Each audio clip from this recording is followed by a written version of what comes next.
So just today I learned about this new thing called liquid drywall. Now I've been doing drywall my entire life. That's how I got my and paid my way through college.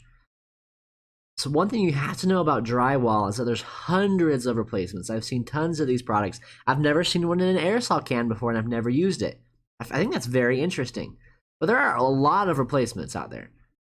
It claims to be very tough. Most replacements I know of aren't tough. Now this replacement is a putty. It's not a mud. A mud is more of a big scale where you put mud in all the cracks, you put mud in all the joints, you put mud everywhere. It cleans up really well. It's supposed to be easy to spread. As from what I understand and from my own experience, it looks like it takes an average skill. Like before I would put it on the wall, I would make a little crack in a piece of cardboard and test it out there first just to make sure I have the skill. And to be honest, I think I'm going to test it. I'm going to suggest it to some of my clients if it works. But I have my doubts. One thing I love about it is it dries fast. Drywall for me dries really, really slow. But I've used a lot of different replacements. In college, I would fix the drywall in my apartment and my landlord would give me these substitutes to use. Most of them just didn't work. They weren't a good substitute for mud. And what I've learned over years and years is that beauty takes patience. If you want your house to look good, if there's a crack somewhere and you want it to look good, it takes time to fix. Now, it's not hard. I promise you, you can do it.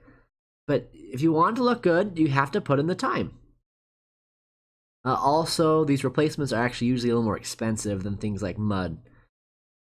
Also, you have to remember, most walls are not just flat walls. You have some texture there. So you're going to need some texture to put on, and you can't get that with the liquid drywall. You can get aerosol wall texture, and there's actually a link to that in the description below. I've used that quite a bit on small jobs, and if I have to match a texture, I go out and I find a can that matches the texture that already exists. That's really important. And then you need paint after that. So to be honest, if you have a crack in your wall, if you have to invest the time into texturing it and into painting it, you might as well invest the time into doing a good job on fixing the crack and put proper mud in. I'm excited to test the liquid drywall. I think it's a cool idea. I've never seen an aerosol. It's a bit pricey, but I'm excited to try it. And I think you should go out and try it.